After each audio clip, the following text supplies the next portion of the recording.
What the fuck is the answer to this? You mumbled. You were solving a math problem given by the one and only Muzan Kibutsuji.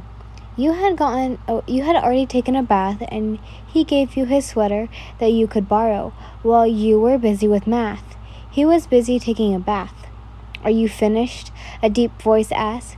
You turned around to see Muzan. He wore a white t-shirt that was a little see-through and some loose jogging pants.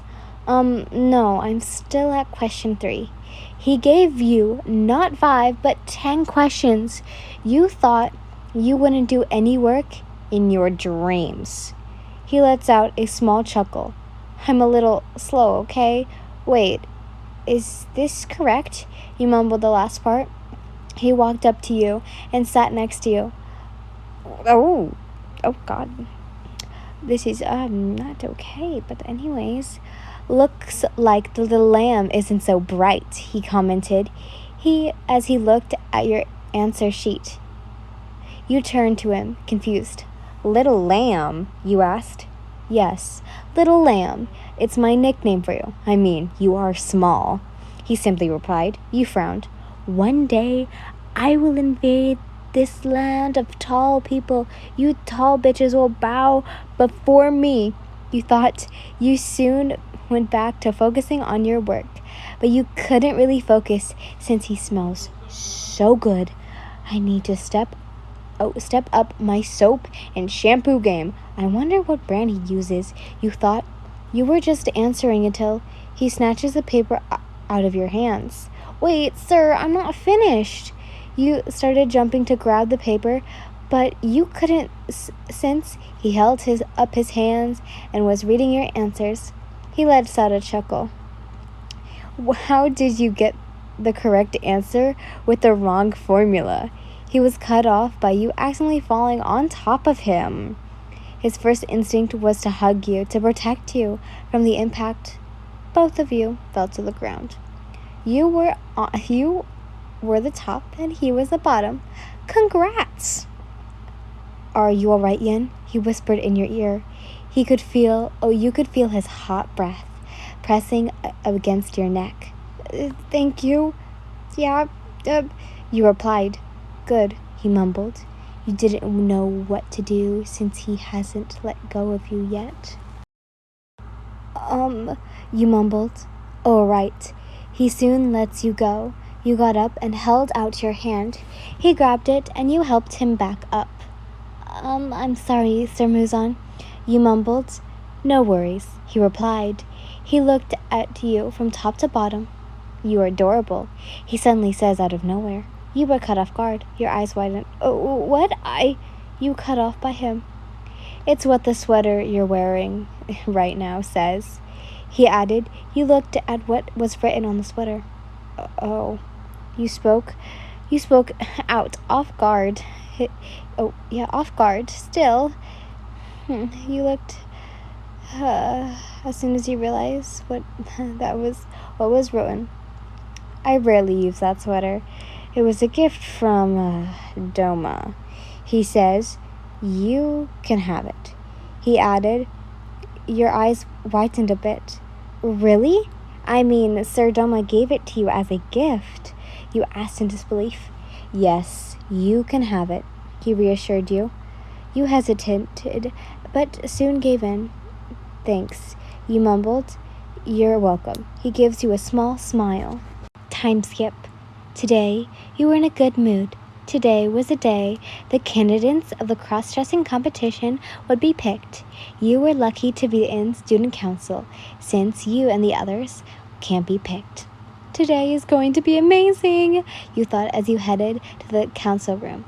It was the last period, so you had no time but to waste.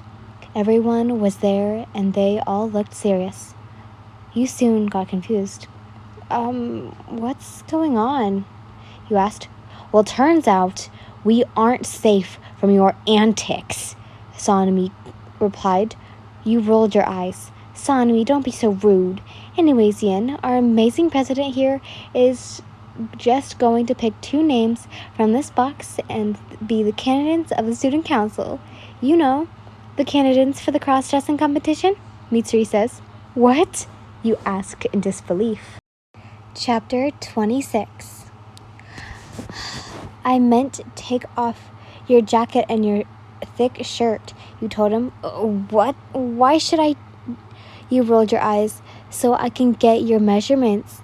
I mean, I'm going to buy your clothes. Or do you want me to strip you myself? You asked while placing your hands on your hips. He gulps. Yeah, whatever. I'll do it myself, he grumbled, enough for you to hear.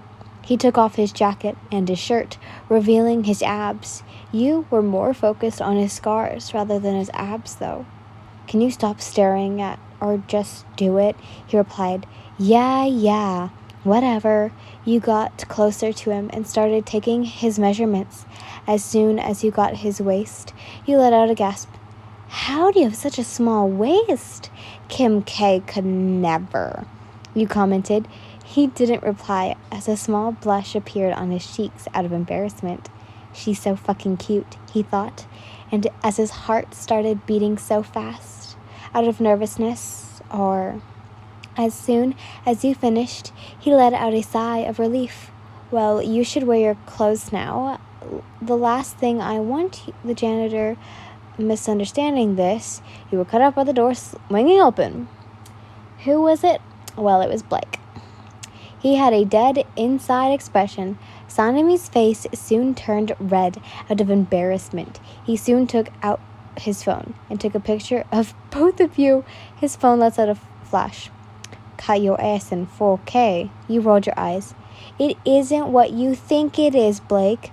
I'm just taking his measurements, you replied, him crossing his arms. While crossing your arms. He let out a dramatic sigh. Why are you measuring his dick? You cut him off. Blake! You shouted in disbelief and threw him the measuring tape. He's half naked. Both of you are alone in the room. He's blushing and you're close to him. I believe it. Both of you are both of you totally aren't doing such acts, Blake replied. We really aren't going to do anything. You nudged your shoulder to the blushing Tommy. Tell him, you whispered. What? Why me? You explain it to him, he grumbled. Well, you need to tell him we didn't do anything to prove that we're not doing anything, you replied. Why should I do it? You do it, Sanemi argued back. Stop your lover quarrel and just admit it. Both of you cut off Blake. For fuck's sakes, we aren't a couple, you said in sync. Time skip. Today you were in science class and they were taking out physics, which gave you a headache. And class, that's what you're going to do for the project. Everyone understood? Akaza asks. All of you nodded. I'll be announcing the partners tomorrow. For now, class dismiss, he added. Everyone soon got up to their lunch break. Except for you, Yin. You raised an eyebrow and stopped. What is it, sir? You ask. I need your help with the science fair. You soon walked up to him. Have you asked for Rengoku to help you with this? You asked. I have, but it seems like every time he's with me, his stomach hurts. He says it feels like there's a hole in his stomach. Akaza shrugged. Well, you did give him a hole in the stomach in the original storyline, so you thought. But, have you told Sir Muzan? He's tutoring me during break time, you asked. He nodded. Don't worry about such small matters. I already have taken care of them. He reassured you. Oh, right. Before that, can you go get the papers from the science lab?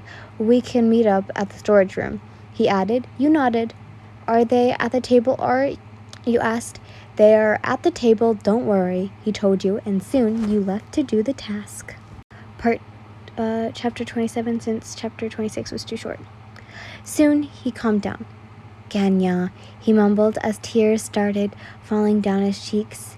He started panicking. You were bickering with him earlier, and now he's crying and showing his vulnerable side with you. You didn't know what to do. It's all my fault, he mumbled. Well, fuck, Sanemi, I don't know what to say because I don't know what the absolute fuck just happened, you thought, but you felt sorry for him, and soon you pulled him closer. To your surprise, he didn't push you away, but instead held you tighter. You let him cry on your shoulder, not uttering a single word, just listening to what he said. You stood there awkwardly hugging him, just listening to his mumbles or whatever he was saying, but then all of that got cut off when your phone rang. You should get that. Sanemi, oh, what the fuck? Now it was Genya, now it's Sanemi. Sanemi shuffled, awkwardly letting you go. You nodded and soon looked to see it was Rengoku. You raised an eyebrow. Why would he call? You picked it up. Hello, you spoke out. I apologize for disturbing your night, Yin, but Genya is here with me right now. I found him in the park.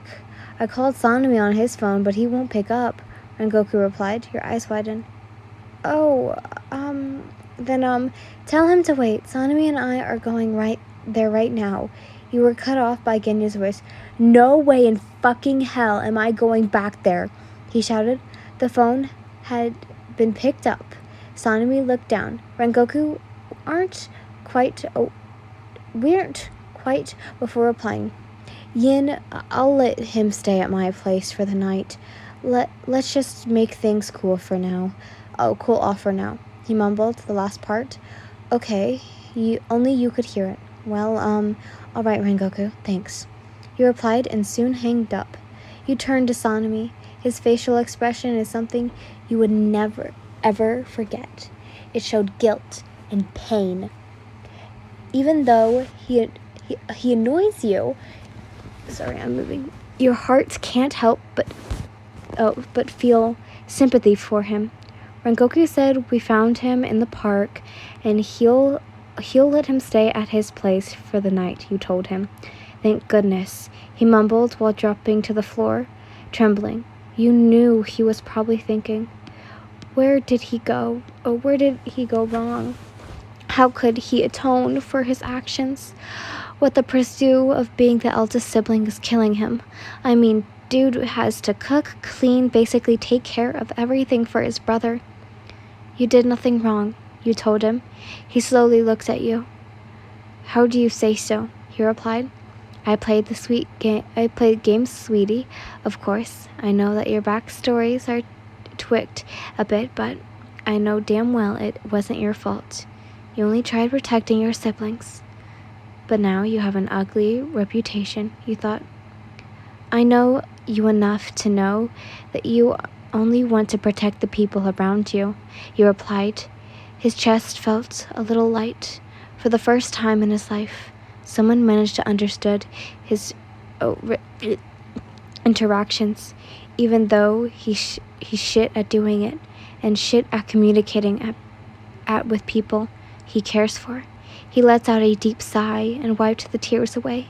You soon held out your hand to help him get up. He stared at your hand before grabbing it. You helped him up. I'm sorry for tonight. You got dragged into something you shouldn't have been involved in. Sanemi apologized. Don't worry your ass over it. There's no need to apologize, he replied with a small smile. You should go get some rest. It's getting late. You shrugged. He nodded. All of this felt unreal to him. He felt ashamed and embarrassed. He cried in front of you, the person he always argues and bickers with. He soon walked up to his door, and you walked up to yours. You glanced at him. Hey, you shouldn't keep those burdens to yourself. If you need someone to talk to, I'm here. I'll have your back, you told him. His eyes widened. His heart started to race a bit.